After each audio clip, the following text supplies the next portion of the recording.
there. Welcome to the Stage Door on Facebook Live. My name is Tanya Mazza, and I'm the Arts and Culture Coordinator for the town of Collingwood. I'm so happy you could join us for our very first episode. Thank you for tuning in and for bearing with us as we had a few technical difficulties. But here we go. I'm here at the Simcoe Street Theatre on the stage. It's a 100-seat black box theatre right in the heart of downtown Collingwood. And it sadly, along with theatres across the country, is dark. But here in the Stage Door, we're hoping to bring you together with the arts community to enjoy some conversations, stories, insights, and maybe a few laughs with Canadian performing artists and organizations from Collingwood and beyond. And who better to take us through the Stage Door and behind the curtain than Erica Angus, the Executive Director of Theatre Collingwood. Hi, Erica. Hi, Tanya. Well, that was not the start of our premiere that we wanted to have. So now I have a totally different mask to put on. Now it's the tragedy. Oh, the sad mask. Oh, I'm sad. I'm sad that Anyways, this is what happens in theater, right? This is what happens. Oftentimes, we'll have a show and someone on the stage will make a mistake, right? And then afterwards, they'll come to me and they're so apologetic. Oh my gosh, I didn't deliver that line right, or something happened. And I always say, first of all, the audience never really knows. And secondly, that's what I almost love that about theater, because it's live. And, those little things happen and we respond to them, and it's wonderful. It's like this sunlight that's shining in through my home office right now and giving me this. I'm so glad I had my COVID haircut. It looks better in the light. It would have been very gray. It's very shiny. So I have to go back to my original mask now. Yes. Because this is my new shopping mask. It's very spooky, I have to admit. I think I would turn around and take my shopping cart the other way if I saw it coming. It might get me to the front of the line really quickly. It might. You never know. I think people would part for you. So I wanted to share a little quote that our dear friend Lisa Way had on her Facebook actually this week, and it really resonated with me. And the quote is, "Actors are survivors and will continue to strive because they have the need to celebrate in performance that sacred communion between actor and audience." And this was a quote from Robert Prosky, the American character actor.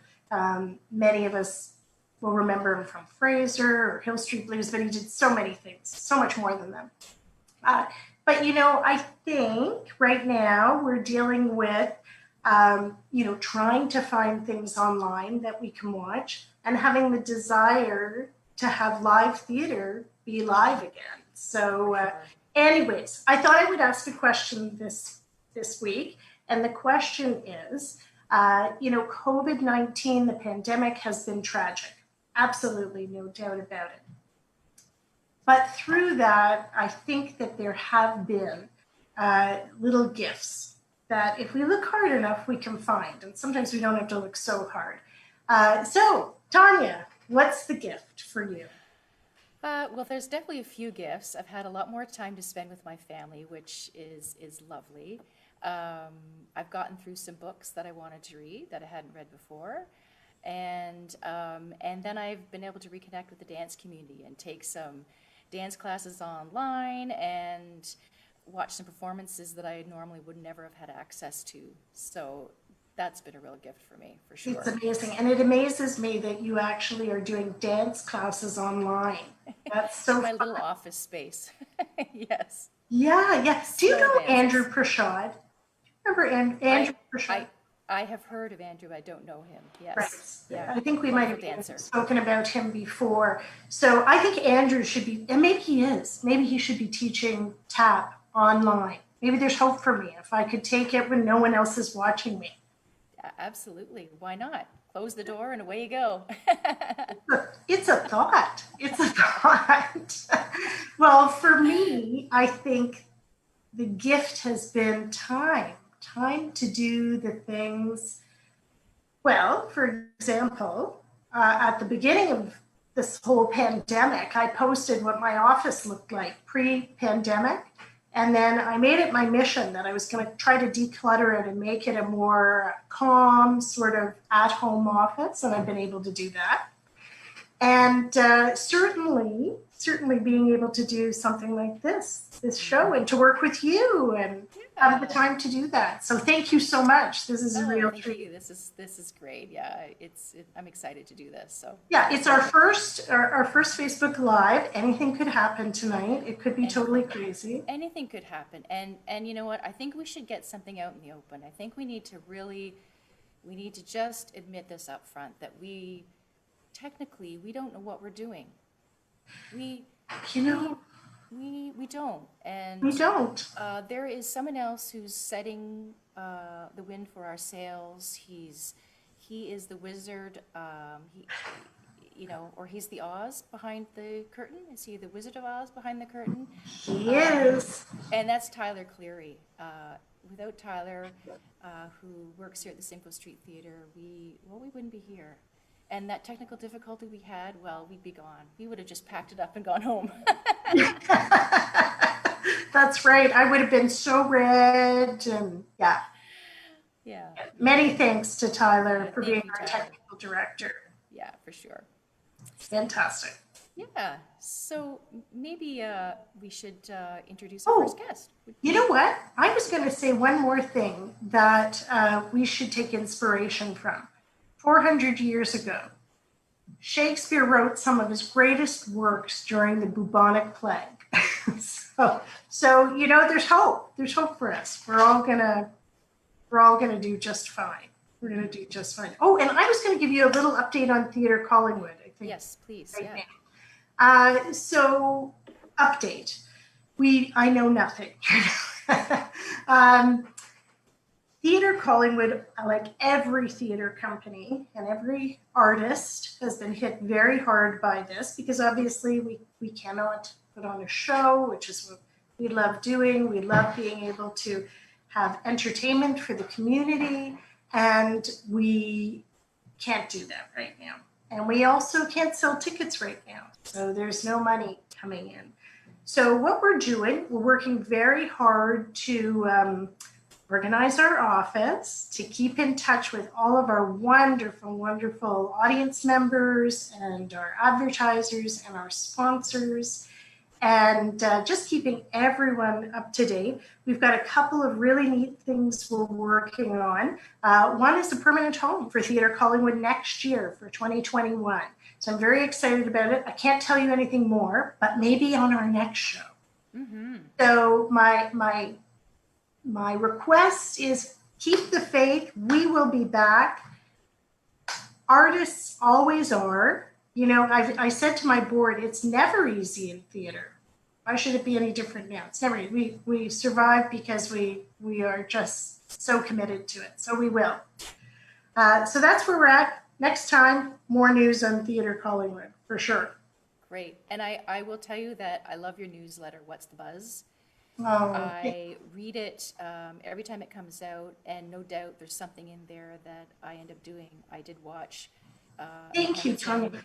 Slings and if anybody wants to get that newsletter, they just have to go on our website, theatrecollingwood.ca, and sign up for the newsletter. Normally I put one out once a month, but I've been doing it about once a week through this whole pandemic, just to keep giving people things to feel inspired and creative about. So thank you. I'm glad you're enjoying it. That's super. And our first guest, who I'm so excited about, actually, I have to ask Tyler, we cannot, and I should say to our listeners, that we cannot see the photographs that Tyler is going to put up. Only you get to see them. And Tyler, have you happened to put up a little photograph of Ms. Tanya? Because we'd really love to see. That would be great, because while cleaning the office through this time, Tanya, we did happen to find a photograph of you in 1985 performing for Theatre Collingwood, and you were with Mr. Jag. Oh, yes, David Elliott. Yes. Yes, yes. He was in Oklahoma. We performed in Oklahoma Right. together. So it's a picture of the two of you in Oklahoma. It's fantastic. That So was a fun summer. That was a really fun summer. I bet. And of course, David Elliott became the star of Jag, a very popular Yes. show of the time. So Yes. And look at me. Look at what I've become. just as famous. Just as famous. Okay, so getting on to our first guest, I just want to mention that we do have some sponsors that we would like to acknowledge because they are sponsors that support the arts in our community. And so for the first half of our show tonight, we'd like to thank Huronia Alarms, and they're a great supporter of both Gaslight and Theatre Collingwood. So thank you so much, Huronia Alarms. And now I am so thrilled to be talking to the new Grand Poobah of Gaslight Community Theatre Productions, Laurie May. Welcome, Laurie. Hi, Erica. So great to have you here. I have such a love for Gaslight. When I first came to Theatre Collingwood, I was not from Collingwood, so I had a big learning curve. And I have to tell you, I learned so much about Collingwood through the Gaslight tour. It was really a great way for me to learn about Collingwood. So I was looking through your bio, and I just have to share this with everyone. So 20 years as an elementary school teacher, you're a mom, you have 2 sons, and you're a grandmom, 2 grandsons. I like when I read about you, you lived in a renovated farmhouse north of Mansfield. Then you were in Hockley Valley for 10 years, 3 years at the town of the Blue Mountains, and now in Creemore. So boy, you know this area. Mm-hmm. You know it. And as far as Gaslight goes, you have been a workshop participant, an actor, a writer, a stage manager, a board member, participant in Page to Stage with Dan Needles, our next guest, leading you through that. You researched the information for the guides, and you were a guide and a lead guide, and now you're the executive producer. Wow, I'm exhausted. And what a year for me to take on this role. Yeah, exactly.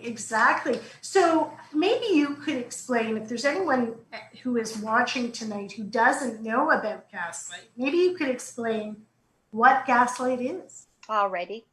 Well, Gaslight has a lot of different components. We're most well known for our tour, which takes place, used to be November, we've snuck it into October. But we usually start in February with an educational component. And that's where Dan Needles comes into play. He teaches a little 10-minute scene course for 5 weeks. And about 12 people gather in the winter time at the library, and we learn how to write a 10-minute scene.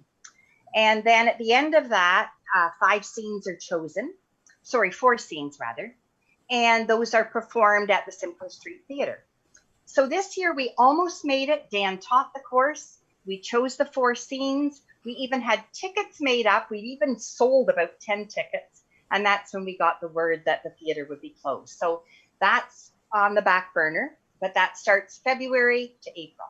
And then in April, Caroline Smith takes over, another wonderful playwright. And she takes writers under her wing. This year we had about, I'd say maybe 10-ish participants. We lost a couple along the way, but 8 playwrights are still hard at work with Caroline. Last weekend, we had a little reading where we got to learn finished works and works in progress, and really excited. Our theme this year is Unsolved Mysteries. So then those 4 plays will be chosen July the 25th. And so unfortunately, we did meet as a board, and we decided to postpone our actual tour until October 2021. So those 4 plays will be held in a safe somewhere. And then once the tour starts, it's a week-long adventure. These locally written plays are locally acted, locally produced. The crew, the costume makers, everybody is local. we start at the beginning of the week with a rehearsal. We do a sponsor night, and then we do Thursday, Friday, Saturday, Sunday, 5 performances. And the audience tours around to 4 different venues, ending up in a tea room. And our venues, we try to be creative with our venues. Little theaters, heritage homes, the town hall. I think actually Tyler has some great photographs. Oh, perfect. Some of the productions that were done in Simcoe Street Theatre, in the town hall, in the council chamber. Yeah. Even at the Gaiety, in the bar section of the Gaiety. Yes, exactly. In there last year, yeah. So we try to be creative. Some of the venues are a bit on the small side, but that's part of the charm. And because Gaslight is community theater, we welcome everyone with open arms, from seasoned actors to beginning actors, and the bloopers and the blunders are all part of the charm. And I just love community theater, and I love working with everybody. So it was a bit of a disappointing. Our board met. We decided to make the decision about postponing. Shirley Yost said it was a little bit like putting your old dog to sleep, but that's what it felt like for us. But anyway, we're looking forward with some plan Bs and hoping to move on. So yeah, well, I think also you must feel some comfort, not comfort, but that we're all sharing the same scenario. That exactly. Unfortunately, we're all in the same boat. I love that this year was titled Unsolved Mysteries. It could be like Unsolved Mysteries, the Pandemic. Oh my gosh, what an appropriate name. I had an opportunity to direct some of the Gaslight plays. And what I love about your company is that, people from the community get an opportunity to learn so much from writing the plays to how to be a guide, and those guides that walk people around to the different venues and share historic tidbits about Collingwood. Everybody gets to play a role. There's a photograph that Tyler has that is a very interesting one to me. It's Janet Fairbridge, who is one of the actors often, and she was playing a character that was supposed to be a spider. And Kat Broom, who is working on costumes for you these days, she made this magnificent spider hat to put on Janet. And in this photograph, you see that wonderful relationship between actor and costume designer. Mm-hmm. And I was just going to say, it's fun. It's funny you mentioned that one, because sometimes when I read the scripts, I think, how are they going to bring that alive? How are they going to make it work on the stage? And this spider as a character, I thought, this is bizarre. And that play was such a memorable one, because she just, owned that role, and it got so many comments that year. So as you say, it's an example of everybody working together. Yeah, it's really great. And I would highly recommend, if anyone has the slightest inkling that they'd like to get involved, that they jump right in, because it's so much fun. It's just a really, really exhausting, but fun. Really, really fun.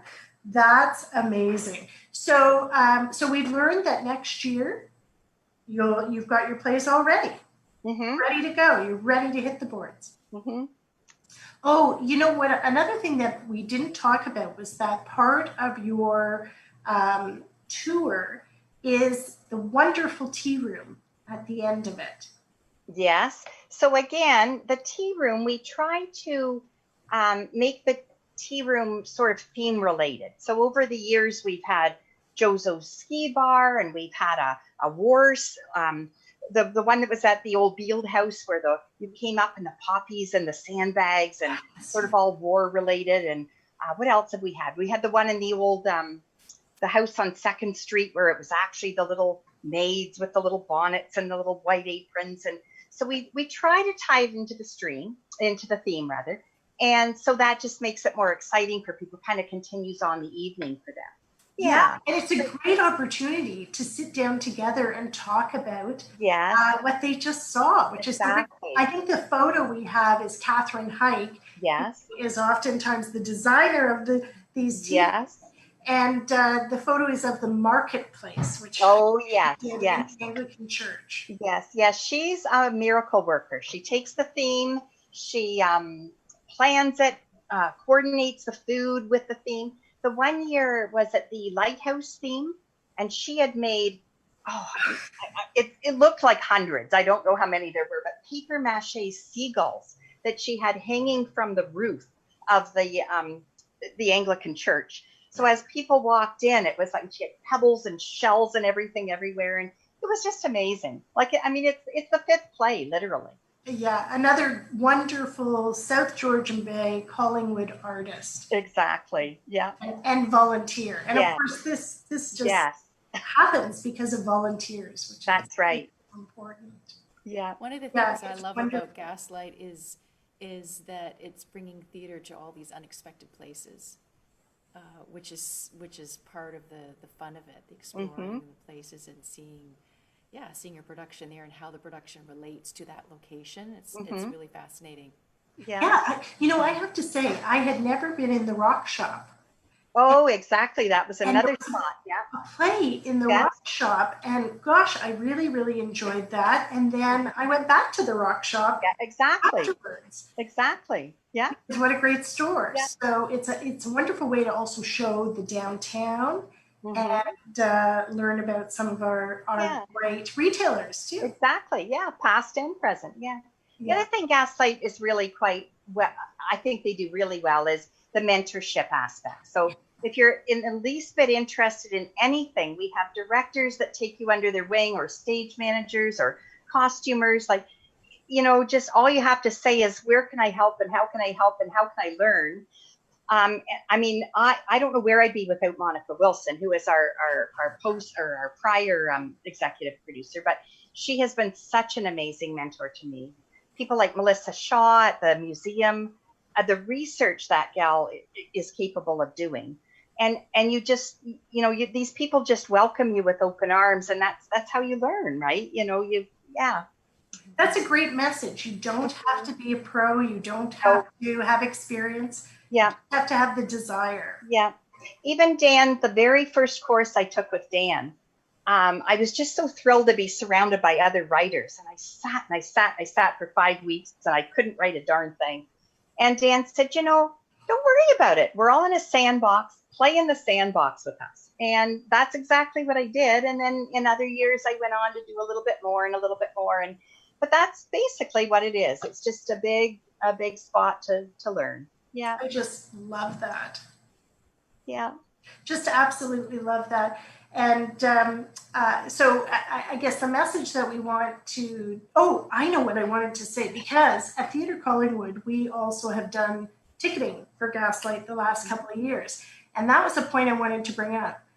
Folks, when this tour is on, you don't wait to get your tickets, because they literally sell out in a couple of days. Mm-hmm. Like, it's unbelievable. I think maybe, Laurie, is there 500 or 600 tickets that you sell, something like that, and they go really quickly. Yeah, I think last year we were in the $700 range. That wouldn't bring anybody in. 700 range. We have our sponsor night too, which has more audience members. But yeah, they sell very quickly. We get a lot of large groups that like to book like Probus clubs and things like that, but that like to book a time where they can come all together. And yeah, you don't wait, because what happens is that we're down to single seats and that kind of thing, and people end up trading or going on the buy and sell. I need 2 Gaslight tickets. So yeah, it's a pretty popular event. Mm-hmm. Yeah. So, Laurie, tell us what the gift is that you have found during this very unprecedented time. Oh, the gift. Well, I'll tell you what I'm working on. I was so impressed with you and Tyler and Tanya when we had the little glitches there. The 3 of you were cool as cucumbers, because technology is my nemesis. Honestly, I'm not good at it. And so, of course, we had to have our first board meetings via Zoom and this kind of thing. And I would be you know, it would be time for the meeting and I'd be, you know, on the phone, you know, Ryan, Cody, my sons, you know, it's not working. Well, Mom, what's on the screen? I don't see anything. I don't, you know, well, what button did you push? And just the panic and the feeling that I was letting the world down. And I've really, you know, I'm working on that. I'm trying to calm myself down a little bit, problem solve a little bit. What's the worst that can happen? You reschedule it, right? That's like good for you. That's great. That's great. You've had the time to look into this new language, right? They've been around for about 40 or 50 years, but you know. Yeah. I'm with you on this one, and I think Tanya, well, you're way ahead of me, but we're not technicians either. So I hear you. So good for you, and we'll check back with you to find out how you're doing. Check back with my sons. I noticed they aren't answering my phone calls. You know, phone one in a panic, and he doesn't answer, and I'll call the other one. It's like, oh, mother. Right. Well, thank you so much, Laurie May, for taking over. Taking on this position with Gaslight. I know Monica Wilson was fabulous, and I have a great. She is, and she's still a very big part of Gaslight. Absolutely, yes. But you know, you have to fit big shoes. I know, and I know you can do it because you're so talented. So we look forward to the 2021 season. Alrighty. Of Gaslight. Okay, thank you, Erica. Bye, Laurie. Thank you. Bye, Tanya. Thank you. Well, Tanya, the show does not end there. No. We move on. We move on to something very exciting. First of all, I want to just mention that the second half of our show is sponsored by TD Bank. And TD Bank has been an amazing sponsor for Theatre Collingwood and many, many arts organizations. And we thank them so much for their support of our year. So thank you to TD. And now, my goodness, this man, I don't know how we got so lucky to have him living in the same region as us, but I don't even know how to introduce Dan because he's so talented, and the list of things that he's experienced in his life, I will just say that he has been a journalist, a speech reader, an insurance executive, a writer, a playwright. Also, he was the winner of the Stephen Leacock Medal for Humor in 2003 for his book, Axe and Flask. That's a name that you got to watch you say it right. In 2014, he was appointed a member of the Order of Canada. We love him. We love his work. Dan Needles, thank you for being with us tonight. Hi, Erica. Hi, Tanya. Hi, Dan. Dan, I don't know where we begin with you. I always say to people, Dan Needles could just come on the stage and read his grocery list and we would be entertained. But there's so much that you've done. So maybe we need to first think about Wingfield. Think about it? Well, that's what brought you. I guess my big question is, are you Walt Wingfield? Walt took a lot more risks than I did, so he was much more drama-worthy. Stuff happened to Walt that I would never allow myself to get into. So, but I tried to plow with horses when I was about 25, and I smashed a perfectly good Democrat wagon to kindling, and decided maybe it would be a better idea just go back up to the house, sit down at the typewriter, and write about someone who farmed with horses. So that's where the character came from. It was avoidance behavior. I don't think I would have survived as a farmer. Just too risky. Safer to write about. How did you get into the whole farm experience? Because I know you were born in Toronto. I was born to a theater family in Toronto. My roots in the theater go back 5 generations. My great great-grandfather was a founding board member of the Chautauqua School Movement in Cleveland in the 1880s. And my grandmother ran the Toronto Children's Players in Eaton Auditorium from 1929 to 1959. And at times during the Depression, it was the only live theater in the country. Sure. The Depression was very hard on spaces like yours. Yeah. We've been through this before. That was an economic closing of the theaters. So we've been through this before. So my grandmother was a great proponent of amateur theater.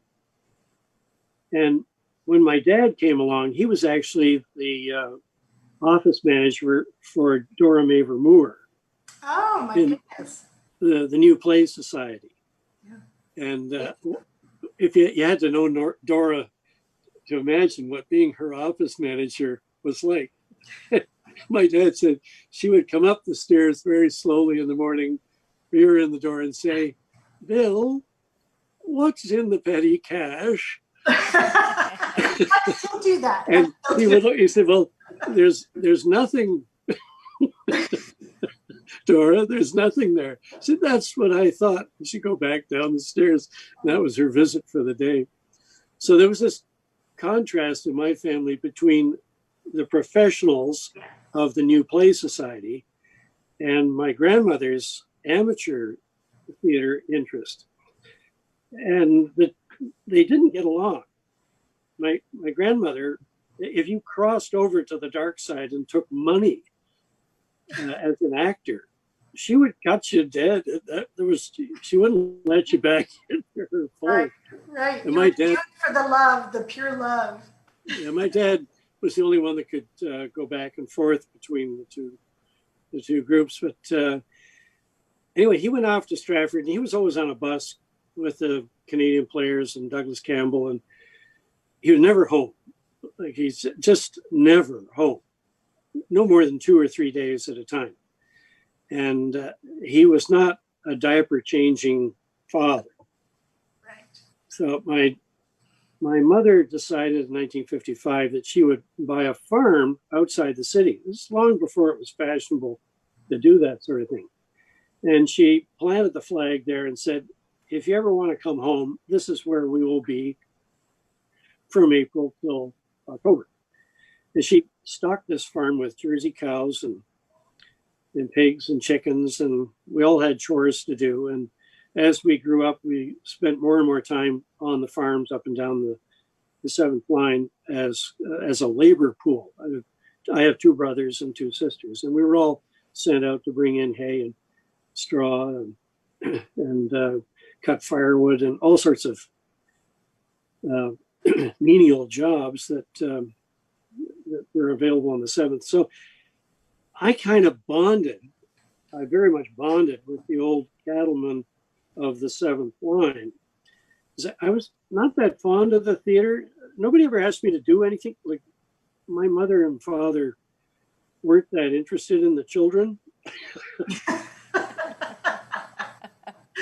Actors generally are not that interested in anything besides the theater. And to my mother and father, this was the true church.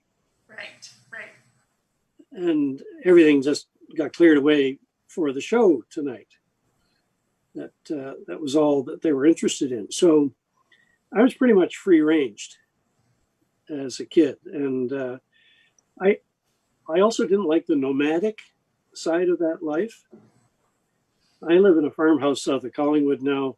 I've been here for 42 years. And I'm the first person in my family to stay in one place for 25 years since the American Revolution. That's amazing. That's amazing.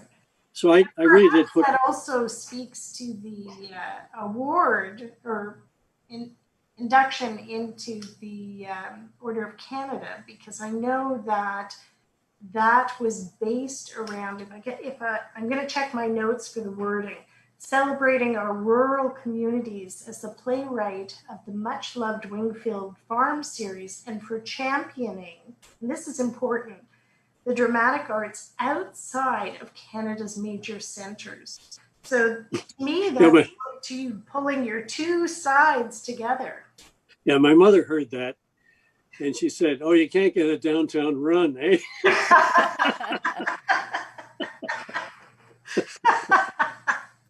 Thanks, Mom. Yeah. Our parents keep us grounded, right? You sure do. Well, you mentioned I was in the insurance business. I ran the public affairs department for Canada Life for 8 years. And I'd come home, my mother would look at me in my blue suit and she'd say, "You're not fooling any of us. That's just a costume. Why don't you, when you get over this, I hope you do something." So when I got over the insurance business. And so she was always waiting for me to come back to the theater. Sort of the opposite of what, a lot of parents say to their children: don't go into theater, there's no money. Yeah, my dad said that. He didn't really like the theater all that much, but he did like the social side of it. It was his home. Yes. His formative experience was in the American Army during the Second World War and all the island hopping going up through the Pacific. And he liked a system where he was told what to do every day, didn't have to make a decision for himself. And so he fit quite effortlessly into the role of an actor, because that's exactly what you want from an actor, who just do what they're told. Remember the lines, don't bump into the furniture. So he was on stage for 66 years and terrified when it came time. He was there until on stage till he was 86. Wow. And he finally said, "I'm going to retire. This is my last show." And I said, "Well, what are you going to do? You don't have any hobbies." And he said, "I'm going to go home, sit on my veranda, and die." Oh no. Well, I guess that's something that so many people face when they retire, is what do we do after we retire? So. Well, he sat on his veranda for another 11 years. Oh. He made 97. That's amazing. That's amazing. I wanted to mention also, Dan, everyone knows about the fantastic Wingfield series, and certainly you have a long history with Theatre Collingwood, and with the Wingfield series. One play that I saw in a totally different reincarnation recently, I think it was 2 years ago, was The Last Christmas Turkey, which was done at Theatre Orangeville in a different sort. Oh, it's making an appearance. I'm so thrilled. I have to tell you, Dan, I thought that play should be a Christmas classic. It should be, so all theater directors, producers, you need to take note and make this your annual Christmas show. It's such a lovely, lovely piece of work. You guys started it. Yeah, yes. And of course, I wasn't with Theatre Collingwood then, but I did see the puppets. I saw the puppets in 2013 when I came on board. I was looking through things, and here were some of these amazing puppets that were part of that show.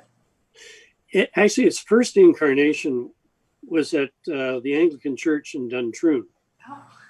It was a Christmas play. And Judy Walton was the minister there, and she persuaded me to put on we did a couple of them. That was the second one. And we were just talking about this yesterday, because I was down at Hamilton's in the Glen, the building supply and feed mill, and Joe, who runs the feed mill and feeds all the 100,000 chickens they put through there, Joe was in the glass Christmas turkey with my son Hart, and Hart was with me as well. So the two of them had this bond. They have totally different backgrounds, but they had this bond of appearing on stage before the community in the last Christmas turkey in like 1996. And Matthew was in it too. He was about 4 or 5, and he played the mouse. You remember the mouse? Yes. No, you don't. There's no mouse in the last Christmas turkey. There isn't a mouse? Matthew wouldn't behave. So, did the mouse so end up being a puppet? Is that what happened? Yeah, we fired Matthew, and the mouse was removed from the play. So there's only 4 animals. Oh my gosh, that's so funny. So we're down there. The play became a musical. And then it became a musical. And I just saw Clive Vanderberg at Hamilton's this morning. And he wrote all the music for the musical version of this play that was first conceived 20 years ago. So it's an old principle that plays are not written, they are rewritten. Like tonight is another chance to get it right. That's right. Well, I mean, it really touched me. I thought it was quite and Tanya's a dancer. What? Maybe it should be the ballet, the last Christmas turkey ballet. Yes, I think that'd be great. The next reincarnation of the last Christmas turkey is the ballet. That's great. I mean, we've seen Swan Lake enough. Let's the Nutcracker. Let's step into the 21st century. And I feel like we need to, for anyone who doesn't know, but I'm sure most people listening tonight do know. So, of course, Persephone Township is not a real township. But my understanding is that you drew from Mono on that. Is that? Well, you couldn't get elected down there. Oh. Mona Township, Erica. Mona, that's right. Mona. And it has the Huckley Valley. I fail. I've been trying to get the Ottawa Valley twang from my husband, but I haven't managed the local. Sorry, I interrupted you. What were you saying? I was just saying that I had read that Persephone Township was not a real township, obviously, and I was wondering where you sort of placed that.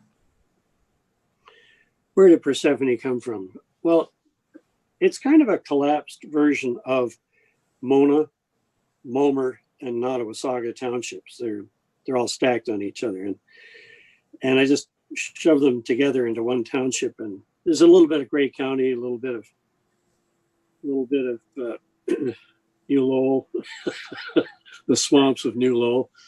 It's relatable. I think that. Oh yeah. Know somebody that's in your place. And we had at Theatre Collingwood the great opportunity to have your production of True Confessions from the Ninth Concession. Did I get the title right? Yes, you did. And we actually did that twice last year because it was such a fantastic production and sold out. And what I found really fun about that was that I think there were some of your characters in the audience. Well, John McKee was there.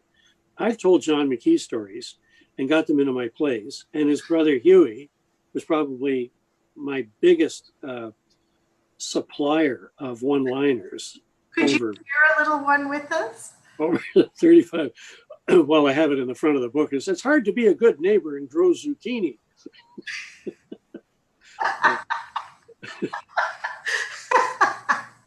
That's when he brings a bushel basket of zucchinis and dumps them on your veranda. Yeah, terrific. That's terrific. But when we did True Confessions the second time, I was able to get John McKee and his wife out to the theater. We did it at the fairgrounds, and John and Francie were in the front row, And it really made my point, which is I'm not an original thinker myself, but I have this kind of steel trap of a mind.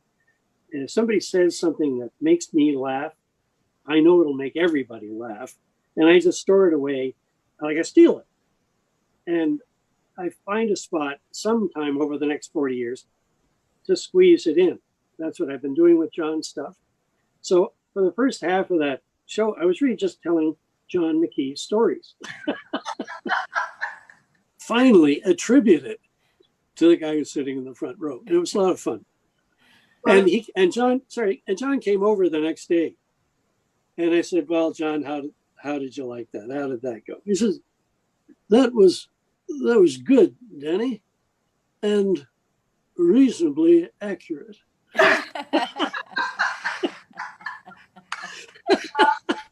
You can't get any higher praise than that. It's like reasonably accurate. Oh my gosh. Well, I also love reading your articles on the Bay magazine. And I think that just such, I don't know, through these times that are really tough, it's lovely to read a Dan Needles story.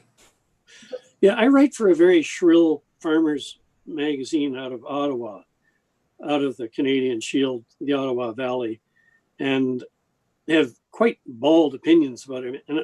And my job at the end of the magazine is to kind of tuck people into bed and make them feel better so they get a good night's sleep.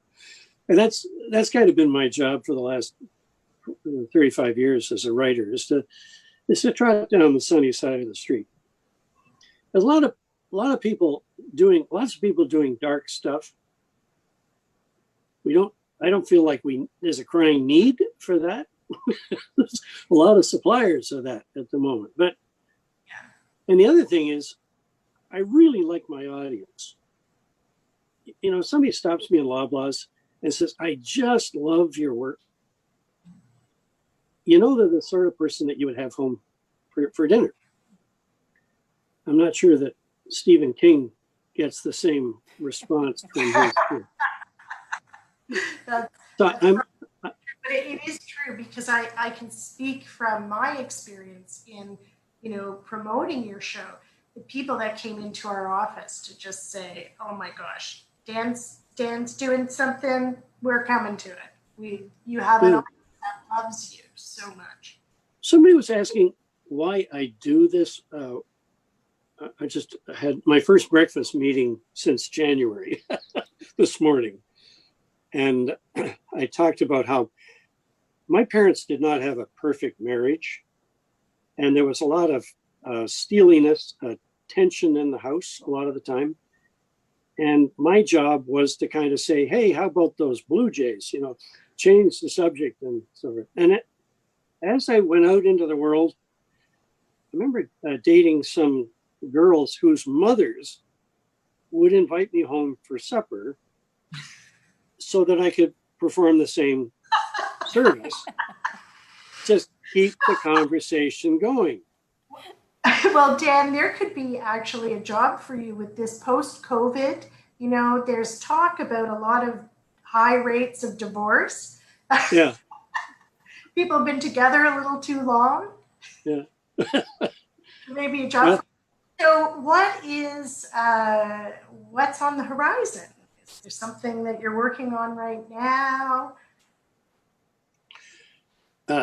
There hasn't been a whole lot of pressure on me the last 3 or 4 months. However, I do have a play I'm supposed to finish for Blythe. It was supposed to start rehearsals like today and go on in August. And I have a wonderful director. She's half my age and smart as a whip. And she knows how to take a pitchfork and get me moving. And I've really enjoyed working with her. And she's basically got me to rewrite a whole play that I did for Theatre Collingwood called Fair Play. Right. It's it's the one where he wins the affections of his wife back by joining this amateur theater group and putting on a play at the Fair Board. So it's all in the same setting that you would recognize. Right. So I'm working on that. Just one more scene to do. She's Well, very, and maybe that's part of the gift of COVID is the time to do that. Do you have a reflection on maybe what you think could be perceived as a gift from this time? well, I've suddenly got an up close and personal look at what retirement looks like. As the phone isn't ringing. Yeah.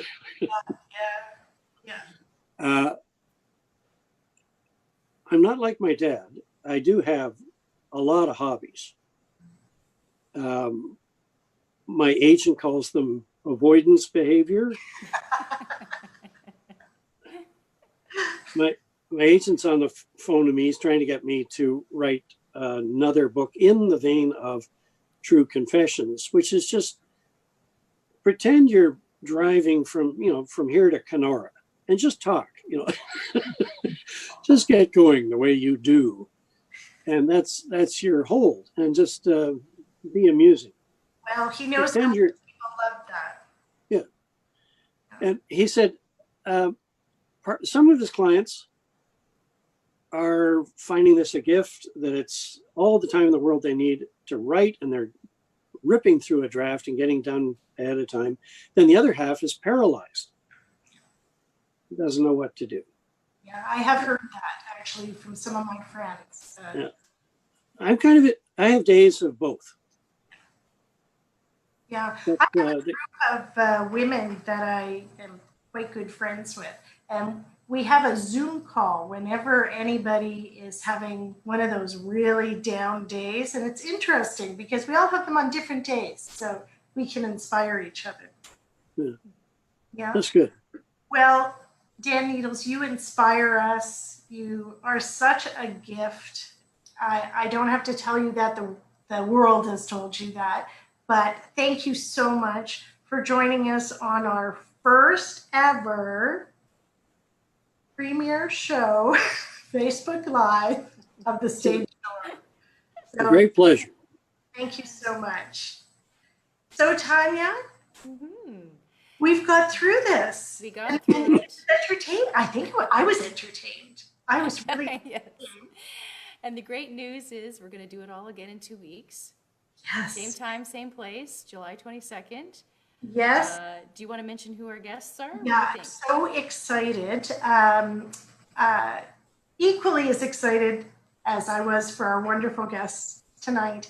On the 22nd, we have Candy Price, who's with Theatre Georgian Bay. They are the wonderful folks who do theater productions down by the water in Collingwood at the amphitheater in the summertime, predominantly Shakespeare productions. And we are so excited to talk to her about their organization and the way they run it. So that will be fascinating. And then for the second half, we have a very dear friend of mine and super incredible, talented actor, singer, director, and that's Tom Allison. And Tom is, he's performed at Stratford, Shaw on Broadway. He was in Priscilla, Queen of the Desert on Broadway. If you're a sci-fi person, he is the character Pre on Killjoys. He has performed for us at Theatre Collingwood. He was to perform for us this summer season as well, but he's going to be back for sure. We're going to have him as soon as we open up. So in 2 weeks' time, we'll be here with Candy Price and Tom Allison. Mm-hmm. And I think that Theatre Georgian Bay is featuring on their YouTube channel starting July 16th, something called Stay at Homeo and Juliet, which Yes. is a performance in auction. So hopefully people will catch that. I think it's July 16th to the 9th. I think it is July 16th. Yeah, and hopefully people will catch that before Yeah, our show. folks So we just can talk go about to that. their Facebook page or their website, Theatre Georgian Bay. They'll be able to check that out for sure. Yes. And I wanted to mention that alternating Wednesdays with us is another new series called Re-Event. And the Town of Collingwood's Festivals Coordinator, Rosemary O'Brien, will be hosting a show which features events and event organizers. It's fantastic. And of course, we have Spotlight, live and original Spotlight as well. And I just want to say, on behalf of Theatre Collingwood, thank you so much for the town of Collingwood. Tanya, to you for this opportunity. And once again, thank you to Tyler Cleary, our Wizard of Oz. And thanks to everyone for watching. Yeah. Take care. Bye, Erica. Bye, Bye-bye. everyone. Thanks, Dan. Thanks, Thank you, Laurie. everyone. Bye.